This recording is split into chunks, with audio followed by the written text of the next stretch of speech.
This show is a part of the FM Podcast Network, the home of great music podcasts. Visit us at fmpods.com. You are listening to the Dilettantes Podcast. Hey everyone, I'm Jim Salvucci of the Dilettantes, and welcome to the latest installment of $1 Million Bash. It's that $1 Million Bash. We are entering a season of maximum hype for the Timothée Chalamet vehicle, James Mangold's biopic of Bob Dylan, A Complete Unknown. The release date is December 25th, 2024, and I, for one, can wait. It's not that I don't dearly love movies about Bob Dylan, it's just that I don't trust this particular director to create anything but a feel-good yawner complete with loving recreations of settings and a superficial interest in actual biographical details. But that's me. Besides, haven't we already traversed the Dylan biopic territory with I'm Not There? Granted, even die-hard Dylan fans have found it hard to digest, but isn't that how it should be? In my case, I think I'm Not There is about as suitable and excellent a crack at Dylan's biopic that we shall ever see. The eminent filmmaker, Todd Haynes, is known for such masterpieces as Far From Heaven, The Velvet Goldmine, Carol, and last year's May December. His first movie, the highly acclaimed and now legally banned Superstar, the Karen Carpenter story, is told using Barbie dolls, so you know that Haynes is not a conventional filmmaker in any way. Indeed, his 2007 film, I'm Not There, is anything but your grandpa's biopic. For one thing, absolutely no one in the film is named Bob Dylan, the feature's ostensible subject. In fact, no one utters the words Bob Dylan, and many of the events depicted have, at most, a tangential relationship to the life and times of said Bob Dylan. On the other hand, Dylan's music features prominently and wonderfully throughout, and some settings, dialogue, and events are Dylan lyrics put to film. If you are not aware or need a reminder, in the film, 6 actors portray 6 characters who correspond somewhat to aspects of Dylan's life and personality, although some scenes fall clearly into the subgenre of what if. What if Bob Dylan found Jesus as a young man and became a Pentecostal minister? What if Bob Dylan were an actor portraying a Bob Dylan-like character in a biopic? The characters that stand in for Dylan are an 11-year-old black hobo, a nearly hermit-like aging cowboy, a hotshot actor with a passion for cheating on his artist wife, a folk singer turned small-time devout preacher, a poet who's being interrogated for some reason, and a hipster rock star immersed in a world of amphetamine and androgyny. Meanwhile, several other characters in the movie are Dylan adjacent. An Albert Grossman-like manager, a Joan Baez-like folk singer, brilliantly portrayed by perennial Haynes actor Julianne Moore, a Bobby Newirth-type sidekick, and, for some reason, Bobby Seale, Huey P. Newton, and Allen Ginsberg. That last one is wonderfully portrayed by David Cross. And for good measure, this non-biopic shows us the actor character Robbie Clark in a scene from his biopic of Jack Rollins. For those at home keeping score, that's a fictional biopic of a fictional character within a non-biopic of a real person. Still with me? As biography, I'm Not There, it falls way short, but it never fully attempts biography. Indeed, like Dylan's unreliable memoir, Chronicles Volume 1, and Scorsese's Rolling Thunder review of Bob Dylan's story, it is a meta-biography that uncovers the constructedness of Bob Dylan in our culture. Furthermore, as a non-biopic or even a meta-biopic, it explores the fraught limitations and possibilities of biography itself, particularly when it is contained entirely within the 4 corners of a screen. I hope that cues it up pretty well and cues up our discussion of Todd Haynes' 2007 film, I'm Not There. So let's meet our $1 Million Bashers today. Say hello, Court Carney. Hello, everyone. Rayleigh Heron. Hey there. Glad to be here. Ern Callahan. Hey everyone, glad to be here again. And Nina Goss. Hello. Nice to see everyone. Great to have everyone here. And unfortunately, Rock and Rob won't be able to make it, but I'm sure he's with us in spirit because I know this is a subject he really loves. So let's get your hot takes or cold takes or old takes or new takes on I'm Not There. I think your intro was an impossible act to follow, so I'm just going to sign off because I agree with everything you said. So, Nina and I are in agreement. yes. I love this movie. I love it, and it's exhilarating and creative. It does justice to Dylan. And I it's the question I want to raise here is whether, in fact, Michael Gray and other critics are right that despite all its wonders for people like us or me and Jim, how accessible and the film really is to people who don't know a thing about Bob Dylan. I can answer. I used to teach I'm Not There in my lit and film class with Chronicles Oh. and also the Scorsese film. And the students, when they got to I'm Not There, said that they wouldn't have gotten it if they Right. hadn't read They wouldn't have Chronicles. it. Yeah, wouldn't Right. have. Or seen the Scorsese film. And it allowed them some sort of access to at least the narrative arcs that are in the film outside of discussing the film because they hadn't seen all the photos, like the Arthur Rimbaud interview where it's mimicking Dylan photos and stuff like that. But right. at least the narratives they could follow because we had gone over Chronicles and the Scorsese documentary. So I would assume that's probably the case for most casual. Yeah. readers. But That otherwise the pastiche would have been inaccessible. They wouldn't have right. sit right. Yeah. I used to have a similar experience using this film, and I was using it in a Dylan course. And even then, the students were like, there's a lot of this that's just over my head. And there's tons. I guess the question, another way of looking at that question, though, does this film stand alone in its own right without knowing a great deal of background about Bob Dylan? I want so badly for it. Well, after I saw it the day it came out, and I got to say, here in New York, the lines were around the block to get into this film.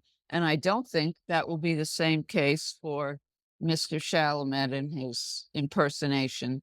But when it was over, all I wanted was for this film to be the new Citizen Kane. I wanted this to be an American life, just outlined and charged with the sense of what an American life is. But I don't think that's its profile or status. I don't think it can be. I don't think it's accessible enough to do that. For the record, Nina, I was in that theater with you. We didn't know each other then and went for quite a few Down at the years. film forum? Yeah, I At was the there. film forum? Do you Yep. remember that line around the I was in it. hello? That's right. I came up from Baltimore to that's go so see that cool. movie. Yep. Oh, that's so cool. What are I other think thoughts? it's a Bob Dylan.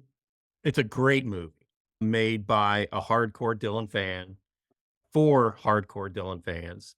And we're going to talk about all its many brilliances over the course of the next hour. But I, for one, I think there's room for a conventional biopic like I'm anticipating the Timothée Chalamet vehicle to be, and room for this. I think that probably it'll be a more spoon-fed, straightforward, conventional film that we're going to see that's going to play up the love interests and that sort of thing. And okay, I'll see it. And I think that the more casual fan will understand that film, get it more readily than I'm Not There. But I sure am glad that there's an I'm Not There out there too. And I'll tell you, the connection point that immediately comes to me, just because I saw it literally this week, was the film about Samuel Beckett, Dance First. I was one of only 4 people in the theater, so it quickly closed. That is not a popular subject, but it was in a lot of ways a pretty conventional biopic. And the Beckett purist in me, I wish Rob were here too, because I know he's a huge Beckett guy as well. But the Beckett purist in me wanted it to be more about the work and for the film to, in certain ways, grapple with the kind of aesthetic innovations that one associates with Beckett's work. But I guess if I want that, I can just go see a Beckett play. I'm not going to get it out of the Gabriel Byrne vehicle. And yet it was fascinating at times to feel like you're a fly on the wall with young Beckett having conversations with Joyce and his family in Paris. And so, yeah, I suspect that what I saw in that Beckett biopic is going to be pretty similar to what we'll see with the Timothée Chalamet. What's it called? Complete Unknown. That's fine. It'll probably sell a lot more tickets across the nation than I'm Not There. But I bet I'll be returning more often to I'm Not There than I will to A Complete Unknown. I know we need to get to I'm Not There, but my only comment, which it seems a little different on this, is that I was fairly ambivalent about the film until I read that interview that Mangold gave, where he's talking about why he was attracted to it. And he's talking about the fact that the film is about a guy who's in Minnesota and then is choking to death. The phrase he uses is choking to death. And so he runs away and he reinvents himself and he creates this new life in New York and he creates all this new sort of thing. And then he finds himself choking to death. So he runs away again. And that concept of this young kind of creative person constantly feeling trapped and enmeshed and then reinventing and then feeling trapped by that and then reinventing. I found that really moving. And I think that part of it, maybe if the film is within that realm of it, it could be interesting. Ultimately, I don't care about biopics. Ultimately, I want it to be a good film. I want it to be a creative film. I want it to be successful. I want it to be great. And it could be. It very well could be. But I don't need it to be like, here's the story of Bob. That's not interesting to me. I want it to be a good film. And I'm Not There is a story of Dylan, but it's also much bigger than that. I think it really is a beautiful film. And I think it's a film that kind of gets into the brain a bit, which I think the best films do. And I don't want to be unfair. I'm making all these assumptions and casting aspersions about a film that I've not even seen yet. And I'm very, like you, Cord, very hopeful. I want it to be a good film. I'm really just going on the trailer. And on the trailer, I think Chalamet's done his homework, right? He's trying to get down the look. He's trying to get down the voice. He's not Bob Dylan. Who is? But you can see he's trying. And yet, where my criticism is coming from is that when I went back to watch I'm Not There again, the scenes and the performances that I was least impressed by were the ones that were most imitative, right? The Christian Bale, who clearly did his homework to try and look and sound and mumble like Bob Dylan, and it just fell flat to me. The best moments in I'm Not There are not the ones that are trying to be this kind of photographic accuracy, verisimilitude in imitating Bob Dylan. No, it's when, like in Jim's introduction, where you're taking all these various influences and you're throwing them together like ingredients in a blender and making this smoothie of something that you can see is related to Bob Dylan, but is so different than Bob Dylan. That's when the I'm Not There excels. It's when it's not trying to imitate Bob Dylan. And if I have some skepticism about Complete Unknown, it's from that trailer, which makes me think that they're leaning into the let's see who can do the most convincing Bob Dylan imitation. I would push back a little on the Christian Bale thing. I think that he's deliberately miscast in a way that he's productively miscast, and his height and his age and the angularity of his face, everything. It's a parody, the TV thing, when he's all shucks, and it's an excessive parody of the character. And the gospel section is just hilariously mortifying to see him. He's got the fro and the eyeliner, and it seems extreme and hilarious to me. So I totally see what you're saying, that there's a way that that's trying to do Bob, but I think that Haynes knows what he's doing and is pushing this into a kind of parody of grotesquerie that works with the whole movie. But I see what you're saying. I think, okay, so I agree with everything you've said about Complete Unknown, but I think I'm a little bit more positive because I do think that it will bring new folks to Bob Dylan. And if this is their banal entry point, hopefully it will get them to something deeper once they dig into Dylan and his art and whatnot. So for that reason, I'm excited about the show, because I think not because there'll be great performances, because I think you're right. It's going to be this mainstream biopic of Dylan starring someone who Gen Z is really excited about. And hopefully they'll see that and then go back to the source material and find something deeper and richer in it. And that's my hope for the film. Yeah, I see. I hope that will happen too. I hope that was going to happen with No Direction Home. But the problem was that for neophytes, that was so excessive. That was so overstimulating that by the time it was over, they weren't rushing out to download Blonde on Blonde. They'd already had enough. Hopefully, Maybe this won't be overstimulating. Exactly. Yeah. It'll be as milquetoast as they can handle. Yeah. Well, I have a feeling we're going to be talking a lot about that movie. Let's talk about I'm Not There. And I'm going to follow up on something Nina said about the preacher scene. the Jack Rollins preacher scene with Christian Bale. One of the things I love about that scene when he's preaching and then he starts singing, pressing on, and actually a pretty wonderful cover of Pressing On too. And he does an impressive job of lip syncing, much better than Bob Dylan ever does. But one of the things I love about that is just the banality of the setting. There's 12 people in the room. It's this crappy room Yeah. on a stage, and there's kids in the back of the room. Yeah. And they start running around and playing, and the camera pans over to them and Yeah. shows them playing while all this is going on. And it just undercuts everything that's happening in the scene. I think that's absolutely brilliant. It's one of the things I watched this movie last night for the Yeah. umpteenth time. And one of the things I love about it is its attention to unbelievable detail. Yeah. Oh my God. The Everywhere. production design is amazing.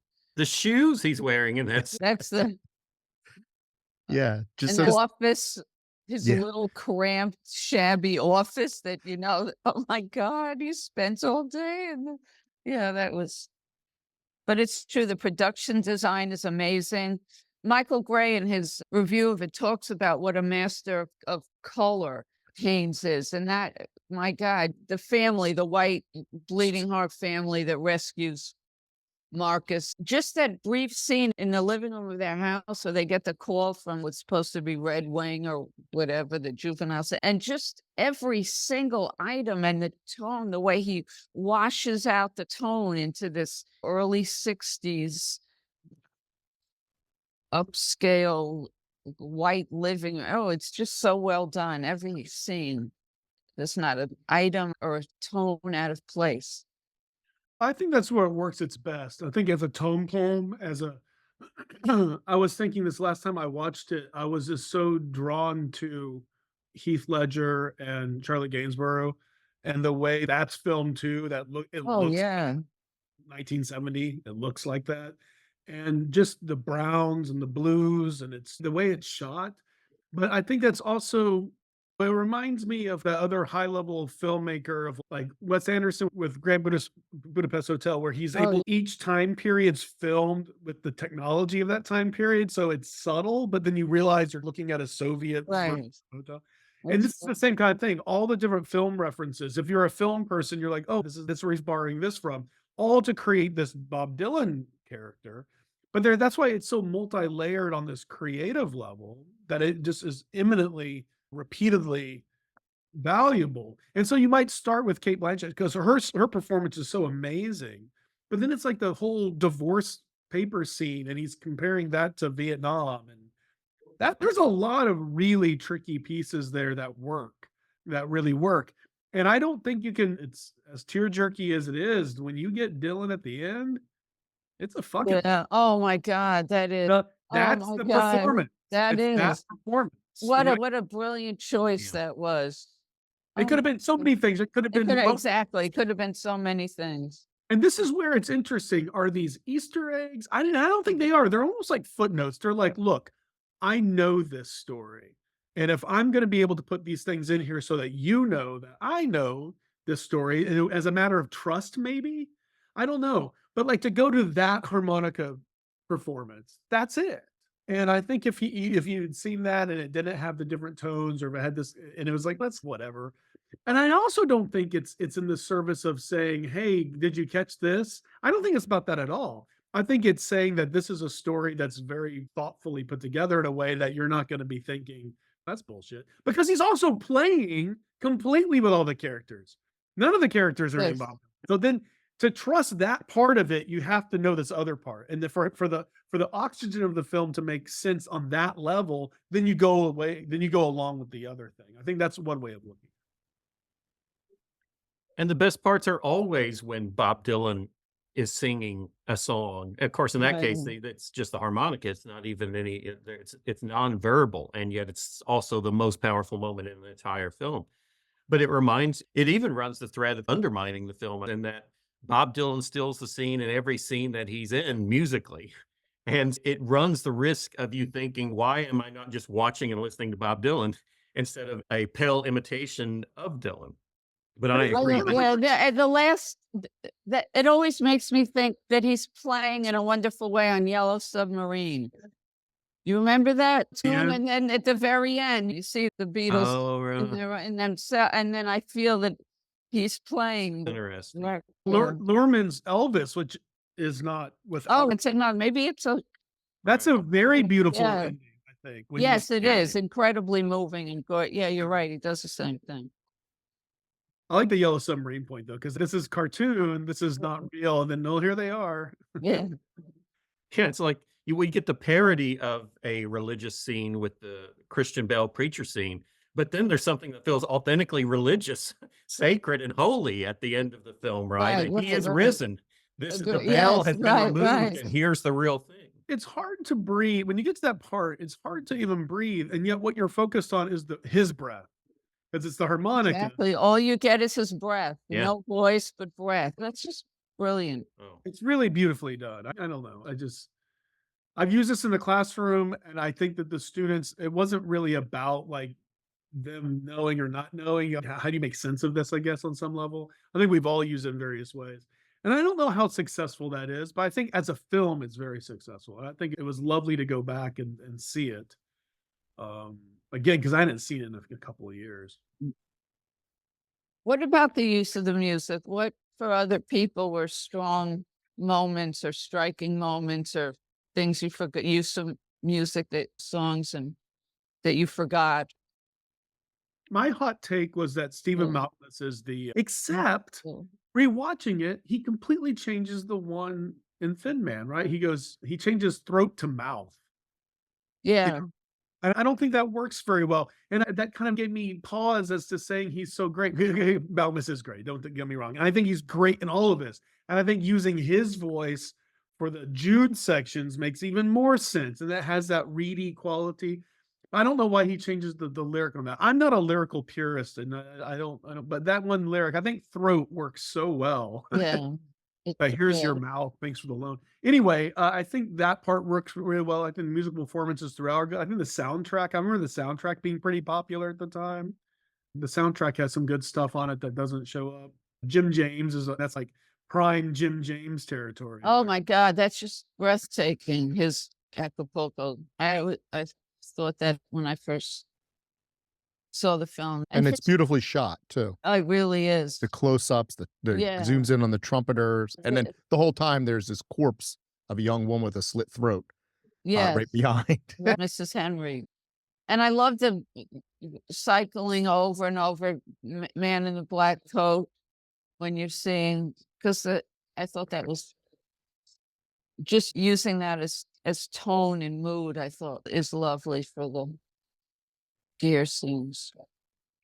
I had a few songs that I thought were used particularly effectively. One was Blind Willie McTell. I Yeah, like the wasn't that way, interesting? yes, because you've got within the song itself, this what seems to be the perspective of a dying man at the end, and now the way that they merge realities and figures to make that Woody Guthrie. And then they have the one Woody with the other Woody, and there's a interracial dynamic Yeah. there, which is also relevant for Blind Willie McTell. Right. Thought that was an effective use. Wind. Oh I my thought that God, outtake of gorgeous. Idiot Wind Yes. for the break. So on the one hand, it makes sense. Okay, break up between our Robbie and Claire character, Idiot Wind. That makes sense. But the thing that I loved, and one of you mentioned this earlier, is the way it's intercut with the Vietnam War. That there was that line, I wrote it down. Oh yeah, early in the film, Claire sees Nixon announcing the end of the Vietnam War. And she says, where is it? That's when she knew it was over for good. The longest running war in television history.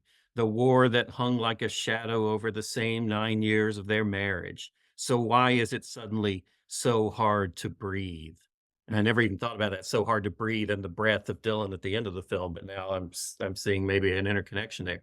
But so that notion of a couple breaking up, but it's intercut all along with the kind of breakup of the nation and all that the Vietnam War stands in for in the American. They emphasize in the script that she's French. Triangulation of Right. Vietnam, and Exactly. they don't That's- underplay Gainesville. That's right. I hadn't even thought about that part of it, but it's also, it's doing cinematically what Dylan is already doing in that song Idiot Wind, right? Because it's not just about a breakup. It is an idiot wind that's blowing across the nation from the Grand Coulee Dam to the Capitol, right? It's the idiot wind of the Nixon administration and Watergate and Vietnam. And so I think it's a great place where cinematically, Todd Haynes has found this correlative to what Dylan's doing musically and a great song like Idiot Wind. So those are two that really stood out to me. What's brilliant, Grayley, is that if you look on the paper and you go, "Oh, idiot win. Okay, I want you." They fall in love. It's so obvious, but it works so well. Like, I want you. That scene looks, it's beautiful and it's funny and it's sexy and it's all that kind of stuff. Idiot win, and the way it's shot, I think they're almost. You think back on those are almost like silent films too, with the two of them. The way that you just think of them as being filmed. But yeah, that was incredibly well done. And I wrote down the same thing with Blind Willie McTell. And also, you're talking about a film called I'm Not There, and the opening credits are really beautifully done. I love that.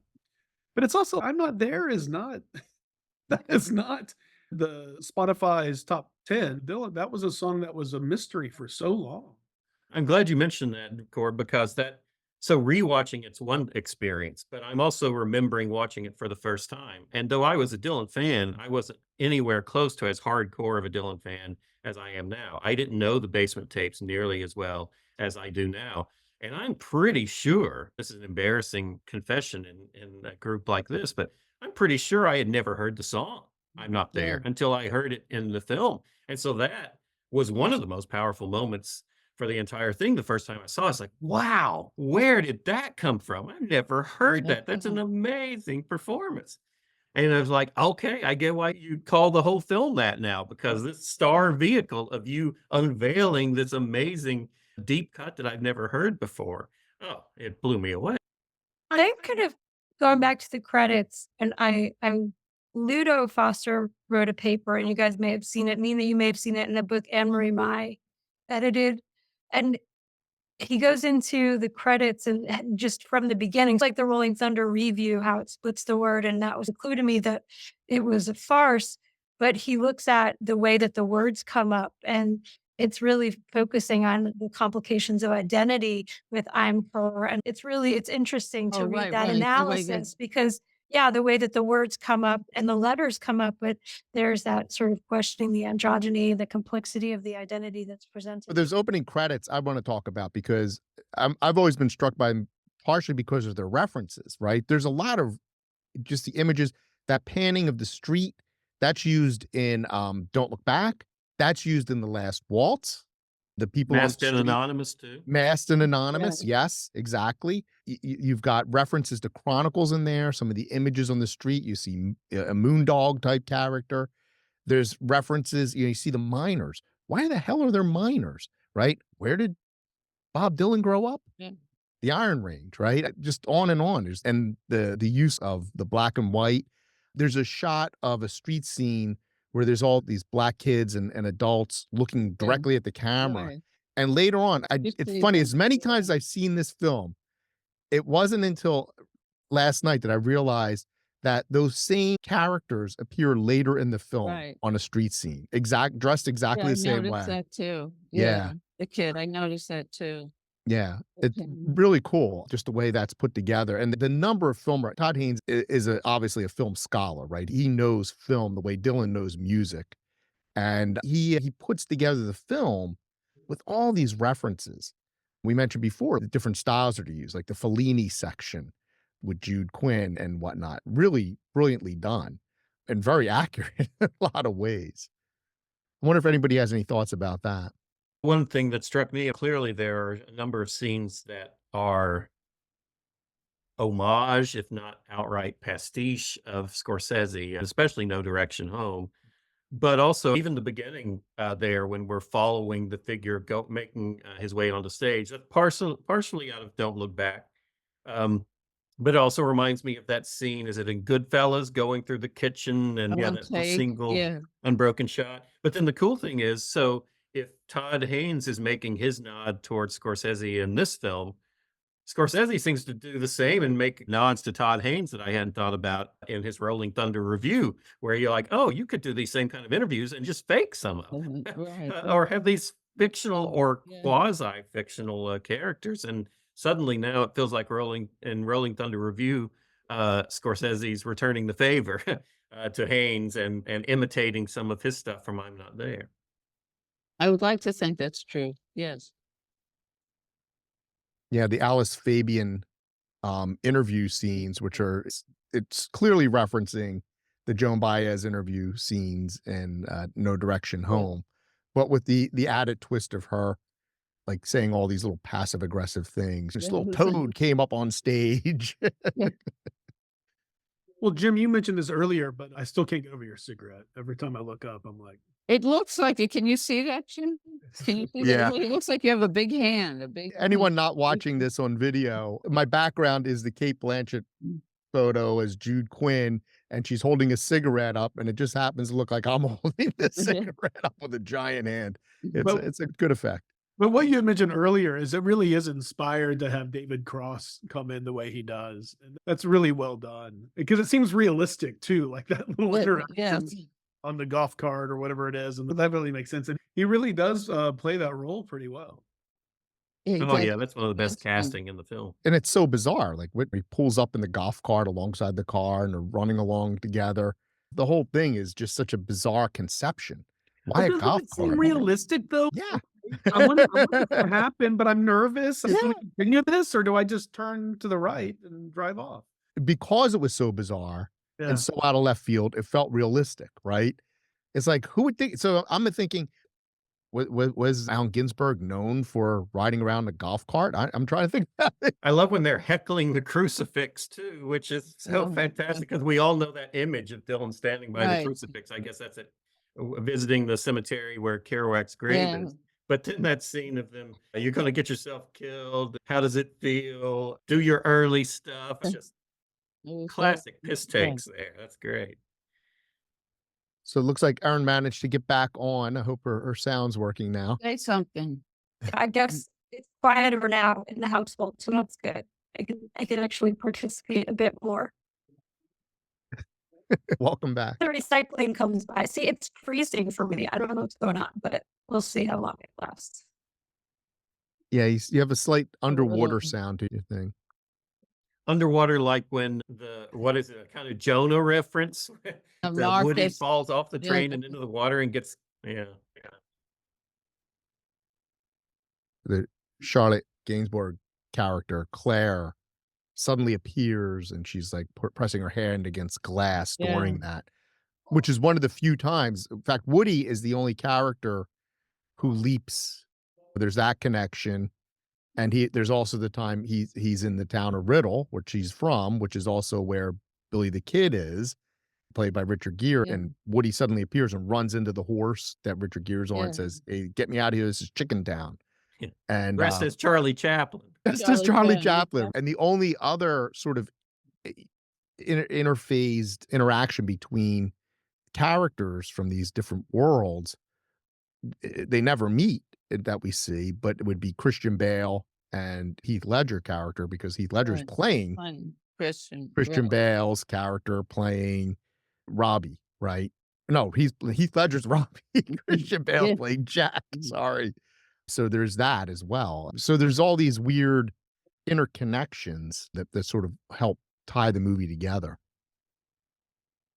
Plus, there's Robbie Robertson, who's married to a French-Canadian woman, Dominique, I think her name was. Yeah. Bourgeois. That's one of the ingredients thrown into the smoothie blender, too. Never thought of that. Yeah, that's great. I love it. What did you make of the Black Panther sections with Bobby Seale and Huey P. Newton? But that's based on historical facts, right? Wasn't it Thin Man that made an impression? Yeah. Bobby Seale's memoir, Seize the Time, I think is the name of it, where he elaborates this theory that Ballad of a Thin Man is an incisive commentary on race relations in America. Though I also felt that there was a Godfather illusion there too, where the Albert Grossman character getting massage looks like Mo Green getting massage before he takes a bullet through the glasses at the end of Godfather, or near the end. Yeah, and then there's the actor Bruce Greenwood playing the reporter. Just fabulous. But then he later on turns up, he's Pat Garrett as well in the Riddle scenes. So Awesome. yeah, that's in fact, there's even one weird juxtaposition. He's wearing a beard and whatnot, so it's hard to tell it's Bruce Greenwood, but it just suddenly flashes and just shows an image of Bruce Greenwood as the reporter, and then flashes back to the face, a close up of Pat Garrett as well. Took that I'm sorry, Jim, but I thought that is like making the equation between like the assassin and the prince, of Mhm. course, because and then the joke is that there he is, he's still alive. Like he didn't actually kill him. And so it's a pushback on that idea, but having the same character play the press in the 65, 66, and then also and Randall play Pat Garrett. That's how I always understood it. But then also the pushback against that is that it doesn't matter what the press says, he's still there. Or maybe he's not there. I don't know. Right. Yeah, he survives both assassination attempts. Yeah. The character assassination and the literal assassination attempt. You're reminding me of the opening of Idiot Win too, with the planning stories in the Right. press. They say I shot a man named Gray. Oh, and I love at Newport when they come on stage, Dylan and the band, and pull out Tommy guns and just mow Yeah. down the audience. That's a great touch as well. That's always something my students responded to. And last time I taught lit and film, I had them read several different iterations. And Court, you might speak to this about sort of myth and memory. And we talked about it a little in the episode, Rose over here. But how it's perpetuating myth and made they read it as that was the effect on the crowd, but also you have to make them like Sager with the axe cutting the cable. And we were trying to parse out like what's history, what's perception, and how do we know what's real in terms of what the story is around that. But I found that to my students find that to be one of the most interesting parts as well because it's so jarring when you see them. You expect to have guitars and the students doing they turn around with the machine guns. But yeah, to me, it's interesting when you read Hayman's account and you do like, all the different accounts of the biographies that are all similar, has tremendous similarity, but a lot of them are different too. And it takes us back to Denmark and the gunslingers. So they literally are gunslingers. That's also a very compelling take on Seeger, I think, because that seems realistic, where it's like he's outraged, right? But that whole scene is shot really well. What's beautiful about this film is that you can say things like it seems realistic and not cartoon, but it's completely invented. Like you watch the gunslinger scene and then the Pete Seeger scene, you're like, that seems pretty realistic. They're not speaking literally, but it's something Nina said at the very beginning of this made me think about this. I think it gets to the heart of so many of the different parts of the Dylan story without being literal and explicitly eschewing literalism is actually giving you a closer take on it. It's getting you, and so then comparing this to the film that we haven't seen, but we're all giving 2 thumbs down. To compare this to a very literal biopic, this was going to win out because this gets to the vibe and the heart of the. So going to your question or your comment, Aaron, about is it we're a myth in all this? It actually is playing with the myth in a way, which is giving you a more realistic take on everything Well, than if you just said this is what happened and they moved here and here and here. So I don't know. I think it'd be really interesting to go back and compare the very brief moment of Newport here and then see what Newport looks like in the Mangold film. Which I'm assuming will be very I don't mean that negatively, but I'm assuming it's gonna be a part of the climax of the film, I was assuming. Originally, it was called Going Electric, Yeah. and it's based on a biography. It's called something like Dylan Goes Electric or something Yeah. like that. Elijah Wald. Elijah yeah. Wald, right? But then that doesn't seem to be the case at all, right? I think like all that kind of got shifted. But anyway, it'd be interesting to see like where a biopic is not as successful by being literal, where an art film is way more successful in giving you something by not being literal. Another angle of approach to this question of degrees of being literal, I wonder how this film would be received if it were being made and released today. And I'm thinking especially of the casting. I'm not on social media, so I miss out on a lot of the noise and the outrage machine of commentary. But I know there's so much pushback and protest when an actor is cast from a different demographic group than the character being played. You think of the pushback on Bradley Cooper playing Leonard Bernstein, for instance, or I've heard that there's some pushback about casting someone who's not of Mexican descent in the Joan Baez character for the upcoming film. And Todd Haynes is so out there in his Yeah. casting on this, which is one of the things we've all responded to as capturing certain facets of Dylan in interesting ways. But I bet there are a lot of people on Twitter or X who would have a different opinion about those casting decisions if the film were coming out today. I don't know. The only Jewish reference is Aaron Jacob Edelstein, and he makes up this really hyper Jew name for the character. From which Brookline, Massachusetts. didn't say, yeah, from Brookline, Massachusetts, a very wealthy Jewish community. It's not just middle class, it's a very wealthy Jewish community outside Boston. And so that sat a little with me, a little ill with me. And Chalamet, there was a lot of talk about whether they were going to do a nose for Timothy Chalamet. That was, I was in the, so there is that element. I think though, Grayley, elephant the in the room. objections, yeah, but I think the objections that you usually hear are when somebody from the dominant group is portraying someone from the non-dominant group, right? So you have a white guy playing a Mexican, right? Or a white woman Right, playing a right. Mexican, right? In this case, we're talking about a 13-year-old Black actor portraying an aspect of an adult white actor or white performer, or a woman, right? Playing a man. It would be very different for a man playing a woman, I think, for a variety of reasons. But I think there might be some objections there. But in this case, he's commenting on androgyny, right? He's commenting on Dylan's androgyny in the mid-60s. Off topic, but connected to what Grayley was saying, though I have some poorly formed thoughts on this, but I was reminded watching it about how this was a long time ago, and we used to have films like this. Yeah. It's like 2007 is a very particular era, and there are some really beautiful films being made during that period, and we just don't have the bandwidth for them anymore.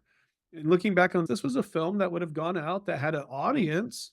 He has an audience, Dylan has an audience, but it was also just, oh, this is another great film that we're going to have in the theater in a few weeks.